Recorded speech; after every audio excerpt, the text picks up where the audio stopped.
రాయ్ ఇవాళ ఏమైనా సరే దాన్ని వదలకూడదురా.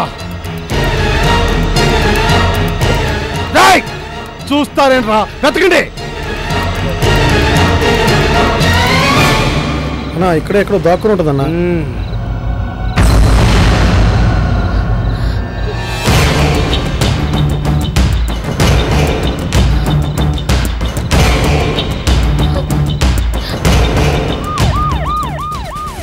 అన్నా పోలీస్ పెట్రోలింగ్ వ్యాన్ వస్తుందన్నా. తప్పించుకుందిరా, పదండి.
ఏంటి కెప్టెన్ ఇక్కడ ఆపావు? ఈ సిటీలో కాస్త ప్రశాంతంగా మాట్లాడాలంటే ఇంత దూరం రాక తప్పదు. దిగు.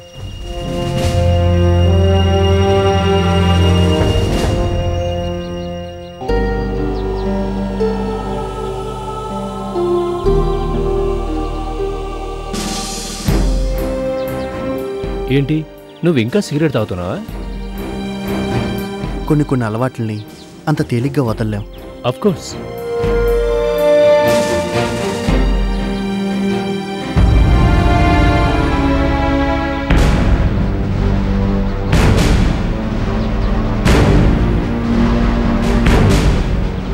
నాకు సూసైడ్ చేసుకోవాలనిపిస్తుంది.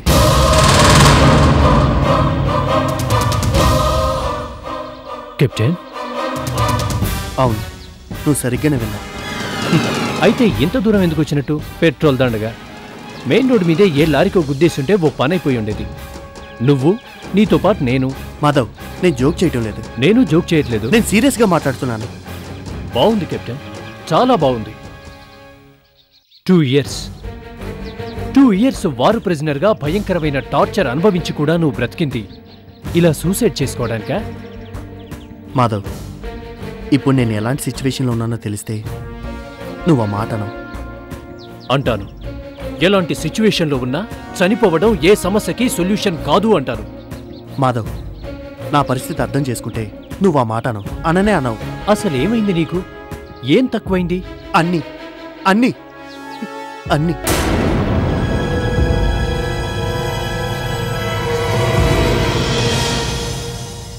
ఆల్ రైట్, ఎందుకు చనిపోవాలనుకుంటున్నావో అట్లీస్ట్ అదైనా చెప్తావా? తన భార్యకి ఎక్స్ట్రా మ్యారిటల్ రిలేషన్ ఉందని అనుమానం వస్తే, అందుకు తగిన ఆధారాలు దొరికితే ఏ మగాడని ఏం చేస్తాడు? ఆవేశంతో తన భార్యని హత్య చేస్తాడు, లేదా అశాంతితో తనే ఆత్మహత్య చేసుకుంటాడు. మోహన్, నువ్వు చెప్పేది? ఎస్, సంధ్య గురించే. నీ భార్య గురించి ఒక ఫ్రెండ్ ముందు ఇలా మాట్లాడడం నీకు సిగ్గుగా లేదు? Are you not ashamed? Why should I? ఎందుకు? తప్పు చేస్తుందే సిగ్గుపడినప్పుడు నేనెందుకు సిగ్గుపడాలి? ఛీ, నీ భార్య గురించి ఎంత నీచంగా మాట్లాడుతున్నా నిన్ను చూసి నేను సిగ్గుపడుతున్నాను. సంజయ్ గురించి పూర్తిగా తెలియకపోవడం వల్లే నువ్వు తన మీద సింపతితో సపోర్ట్ చేస్తున్నావు. She adultery, I'm sure she adultery. ఖచ్చితంగా సంజయ్కి ఎవరితోనో సంబంధం ఉంది. Shut up, just you shut up. ఏం తెలుసని సంజయ్ గురించి నువ్వు మాట్లాడుతున్నావు? Very good. అంటే నా భార్య గురించి నాకంటే నీకే ఎక్కువ తెలుసు అనమాట. అవును, తెలుసు. నీకన్నా సంజయ్ గురించి నాకే బాగా తెలుసు. నీకన్నా ఎక్కువే తెలుసు. ఏంటా తెలిసింది? చెప్పు చెప్పు. ఏంటంటే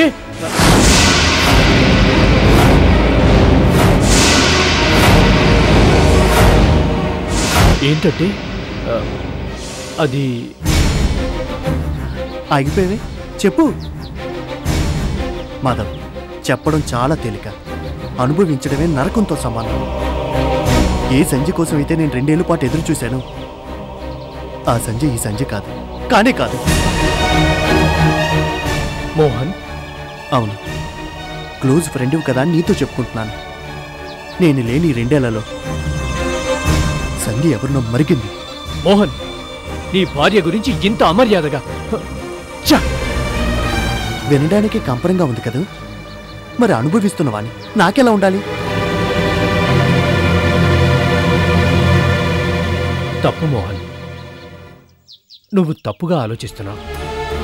ఆడదాన్ని అనుమానించినవాడు, అవమానించినవాడు సుఖంగా బ్రతకలేడని చరిత్ర చెబుతుంది. ఆ శ్రీరామచంద్రుడంతటి వాడే సీతను అనుమానించి అడవికి పంపిన తర్వాత ఏడుస్తూనే బ్రతికాడు. సంజయ్ నిజంగా నిప్పు, నీ పాలిట దేవత. దేవత? అసలు కథ తెలియకపోతే అందరూ దేవతలే, సాధ్వి శిరోమణులే, పతివ్రత మూర్తులే. మాధవ్, నో డౌట్, నా అనుమానం ఖచ్చితంగా నిజమే. ఏంట్రో నిజం? అందుకు తగిన సాక్ష్యాలున్నాయా? ఉన్నాయి, ఒకటి కాదు, చాలా చాలా సాక్ష్యాలున్నాయి. తగిన సమయం వచ్చినప్పుడు ట్రంప్ కార్డ్స్లా ఒక్కొక్క సాక్ష్యాన్ని ఎదురుగా పెడతాను. తప్పు చేసిన సంధిని తల దించుకునేలా చేస్తాను. నువ్వు తొందరపడుతున్నావు మోహన్. కాదు, ఇప్పటికే చాలా ఆలస్యం చేశాను. నాదో కాదో తెలియని పండుని నా కళ్ళ ముందే పెట్టుకొని ఊరిళ్లతో ఆస్వాదిస్తూ ఊహల్లోనే ఆనందిస్తూ గడపడం నా వల్ల కాదు. తేల్చుకుంటాను. కాదు, నిజమేంటో తేల్చి పారేస్తాను.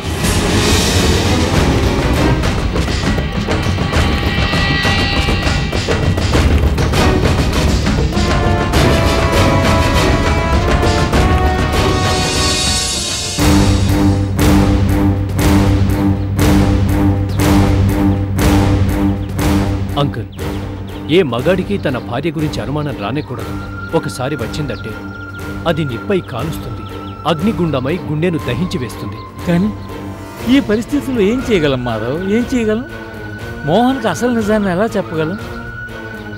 అస్తమించి ఆ సూర్యుళ్ళ మోహన్ జీవితం కాకూడదని, అర్థాంతరంగా వాడి జీవితం ముగిసిపోకూడదని ఈ దేశంలో ఏ ఆడది సాహసించని పనికి సంజయ్ పూనుకుంది. ఆ ప్రయత్నంలో ఎన్నెన్నో అవమానాల్ని, బాధల్ని భరించింది. చివరికిప్పుడు తాళి కట్టిన వాడి చేతే తిరుగుబోతనిపించుకొని. ఇది అన్యాయం మాత్రమే కాదంకుల్, అమానుషం, దారుణం. ఏం జరిగితే అదే జరుగుతుంది. మోహన్కి అసలు నిజం చెప్పేద్దాం. చెప్పేస్తే ఏం జరుగుతుంది అనుకుంటున్నావు మాధవ్? సంధ్య మీద పడ్డ నింద తొలగిపోతుంది. అదే క్షణంలో వాడి ప్రాణం కూడా ఎగిరిపోతుంది బాబు. అవును మాధవ్, మనసుకు ఏమాత్రం ఆందోళన కలిగించే విషయాలు తెలిసినా మోహన్ ఆరోగ్యం మరింతగా క్షీణిస్తుందని, మెదడులో నరాలు దెబ్బతిని అనుకున్న దానికంటే ముందుగానే వాడు ఆయుష్ తీరిపోతుందని డాక్టర్లు చెప్పారు. అందుకేనయ్యా, కాలకోటం లాంటి విషయాన్ని మింగలేక, కక్కలేక, కళ్ళ ముందే జరుగుతున్న దారుణాలను చూడలేక మాలో మేమే కుమిలిపోతున్నాం. కానీ ఏం చేయకుండా ఉండిపోతే ఎలా అంకుల్? మనందరం కలిసి సంధ్యకి ద్రోహం చేసిన వాళ్ళం అవుతాం. ద్రోహం? కన్నబిడ్డ ప్రాణాలు నిలబెట్టుకోవాలనే స్వార్థంతో ఆనాడే సంజయ్కు ద్రోహం చేశాం. ఏనాడైతే మోహన్ భారీగా ఈ నాటకాన్ని ఆడు తల్లి అని కన్నీళ్లతో బ్రతిమలాడామో ఆనాడే సంజయ్ జీవితాన్ని ఉరికంబానికి ఎక్కించాం. మోహన్ మీద అభిమానం ఇంకా పూర్తిగా చచ్చిపోలేదు కాబట్టి, ఆనాటి జ్ఞాపకాలు ఇంకా సమూలంగా నాశనం కాలేదు కాబట్టి సంజయ్ ఈ బాధలన్నింటినీ ఓర్చుకుంటుంది. మాకిచ్చిన మాట కోసం వాడి ఆగడాలన్నింటినీ భరిస్తుంది, సహిస్తుంది. కానీ ఏదో ఒకరోజు ఓర్పు అనే చెలియల కట్టకి గండి పడుతుంది మాధవ్. ఆ తర్వాత పొంగేది ఉప్పిని, జరిగేది ప్రళయమే. అలా జరగకుండా కనీసం సంధ్యని హెచ్చరించడం మన బాధ్యత అంకుల్. హెచ్చరించడాలు బ్రతిమలాడ్డాలు అన్నీ అయిపోయాయి మాధవ్. ఇక సన్నీ మొహంలోకి చూస్తూ ఒక్క మాట కూడా చెప్పే శక్తి మాకు లేదు. అయితే మోహన్ ఫ్రెండ్గా, ఈ కుటుంబ సభ్యుడిగా ఆ బాధ్యత నేను తీసుకుంటాను. ప్రళయం రాకుండా కాపాడమని సంధ్యని నేను వేడుకుంటాను.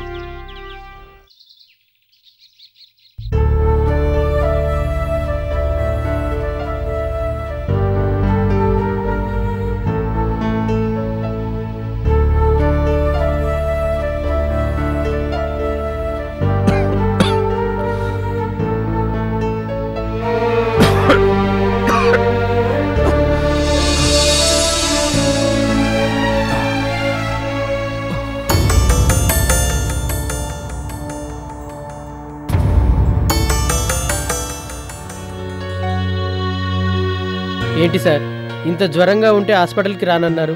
ఇప్పుడు చూడండి డాక్టర్ గారు ఎన్ని మందులు రాశారో. ఎన్ని మందులు వాడితే ఏం లాభంరా? ఒంట్లో జ్వరం అయితే తగ్గుతుంది, కానీ మనసులో బాధ తగ్గుతుందా?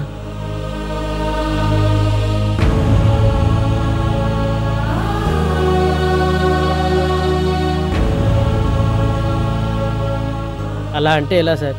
మీ ఆరోగ్యం ఏమవుతుంది? పదండి, క్యాంటీన్లో 2 ఇడ్లీలు తిని ఈ మందులు వేసుకుందరు కానీ. వద్దురా, ఈ మాత్రం జ్వరానికి నాకేం అయిపోదు. నేనేం చచ్చిపోనులే. సార్, అవునరా, అక్కడ నా చెల్లెలు అష్టకష్టాలు పడుతుంటే ఇక్కడ నేను పీకల వరకు టిఫిన్ మెక్కాలా? నాకు ఏ మందులు వద్దు. నెలలు నిండుతున్న ఆడపిల్లకు ఏ సహాయం చేయలేని నిర్భాగ్యుణ్ణి. నాలాంటి వాడికి ఇలా జరగాల్సిందే.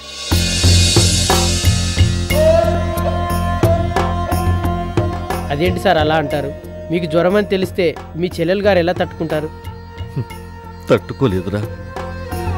ఆ పిచ్చిది నాకు ఏ చిన్న కష్టం వచ్చినా అస్సలు తట్టుకోలేదు. నాకు ఏ మాత్రం ఒళ్ళు వెచ్చబడ్డా గిలగిల్లాడిపోయేది. అన్నం తినదు, నిద్రపోదు. అంత ప్రేమరా దానికి ఈ అన్నయ్య అంటే. అంత ప్రాణంరా ఈ సత్యం అన్నయ్య అంటే. అలాంటి నా చెల్లెలకి నేను బ్రతికుండి లేనివాడినయ్యాను, చేతకాని వాడినయ్యాను, ఏ సహాయము చేయలేని వాడినయ్యాను.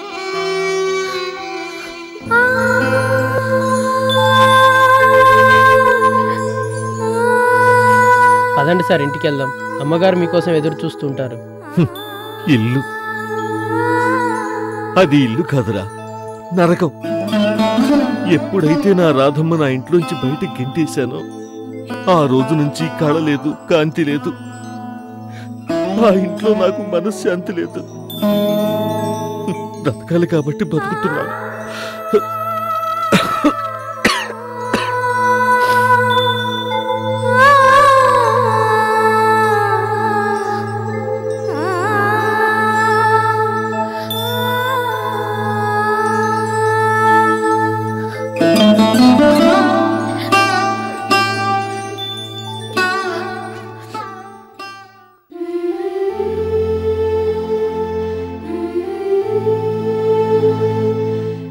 రాధా, డాక్టర్ గారితో మాట్లాడొస్తానని గోపి వెళ్ళాడు.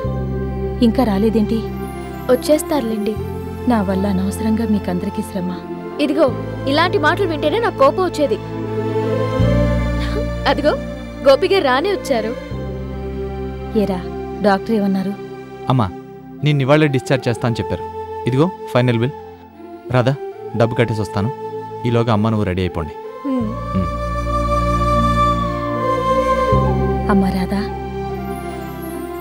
ఏంటండి? మళ్ళీ నేను పునర్జన్మెత్తినట్టు అనిపిస్తుందమ్మా. మీ అందరికీ చాలా రుణపడున్నాను. అవేం మాటలండి. ఎంతైనా మీ కోడలికి మీరంటే చాలా ప్రేమమ్మా. వచ్చినప్పటి నుండి చూస్తూనే ఉన్నాను, మిమ్మల్ని కంటికి రెప్పలా చూసుకుంటుంది. రాధ నా కోడలు కాదు నర్సమ్మ. సారీ అండి, మిమ్మల్ని ఇంత ఆప్యాయతగా చూసుకుంటుంటే గోపి రాధ మీ కొడుకు కోడలే అనుకున్నానండి. నర్సమ్మ, నువ్వనుకున్నట్టే నిజమైతే నాకు ఈ గది పట్టేది కాదు, వాళ్ళకి కష్టం వచ్చేది కాదు. ఏం చేస్తాం? వస్తానమ్మా. రాధా, విన్నావుగా? ఈ నర్సమ్మే కాదు, నీ గురించి గోపి గురించి అందరూ ఏమనుకుంటున్నారో. వాళ్ళందరూ అనుకున్న మాట నిజమైతే నిజంగా నేను సంతోషిస్తాను. గోపి గారేంటి ఇంకా రాలేదు? చూసొస్తానుండండి. రాధా, బ్రతిమారినా నిలదీసినా నీ మనసులో ఏముందో మాత్రం చెప్పవు కదా.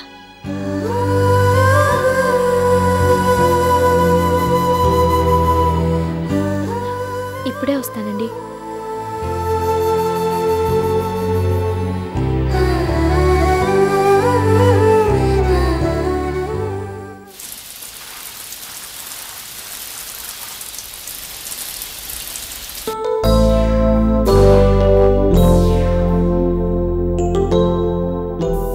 అమ్మా సంధ్య,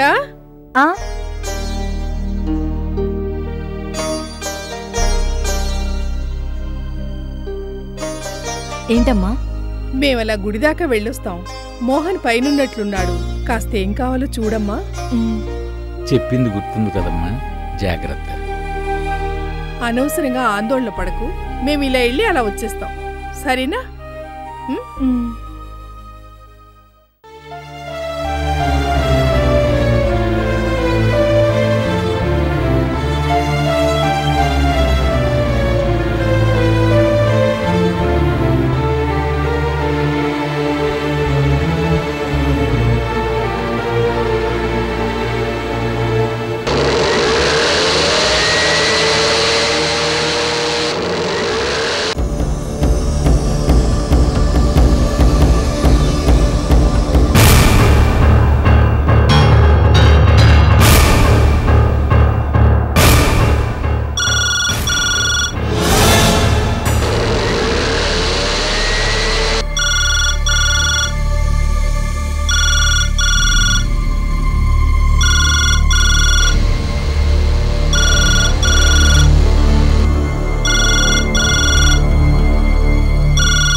సంధ్య, నేను.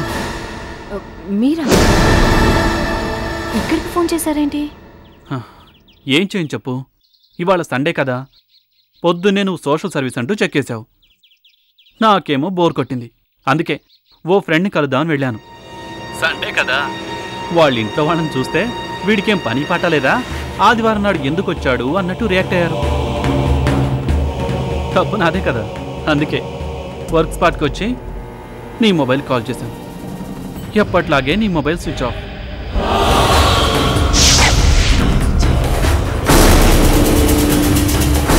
ఫోన్లే చాలా రోజులైంది, అంకుల్ వాళ్ళకి ఫోన్ చేసి పలకరిద్దాం అనిపించింది, అందుకే అక్కడికి ఫోన్ చేశానన్నమాట. అవును, ఈ టైంలో నువ్వు చారిటీ హోమ్లో ఉండాలి కదా, అక్కడున్నావేంటి? అది మా హోమ్ వాళ్ళ కారు ఏదో ఐటమ్స్ కొనాలని ఇటువైపే వస్తుంది. పర్చేసింగ్ టీంలో ఇవాళ నన్ను కూడా వేశారు. మార్కెట్ అమ్మ వాళ్ళ ఇంటికి దగ్గరే కదా అని, వాళ్ళని ఒకసారి చూడొచ్చు కదా అని. అర్థమైంది. తెలివిగా మీ టీం వాళ్ళని ఆ ఐటమ్స్ ఏవో కొంటూ ఉండమని నువ్వు మాత్రం హ్యాపీగా అంకుల్ వాళ్ళ ఇంటికి వెళ్ళిపోయావు అనమాట, అవునా? అంతే. నాకు తెలుసు, నువ్వు చాలా తెలివైన దానివి. ఇక్కడుంటానని అక్కడి వాళ్ళకి, అక్కడుంటానని ఇక్కడ వాళ్ళకి చెప్పి ఇద్దరిని బోల్తా కొట్టించగల సమర్థురాలివి. ఇంటికి ఎన్నింటికి వస్తావు? వచ్చేస్తానండి. ప్రతి ఆదివారం వచ్చినట్టే చీకటి పడే వేళకి వచ్చేస్తాను. కాసేపు వెయిట్ చేయలేరా ఏంటి? మరీ చిన్నపిల్లాడవుతున్నారు.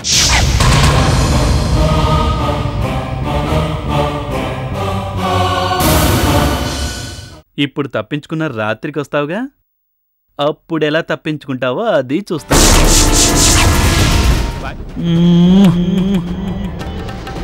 ఇప్పుడు తప్పించుకున్న రాత్రికి వస్తావుగా, అప్పుడెలా తప్పించుకుంటావో అది చూస్తా. ఏమండి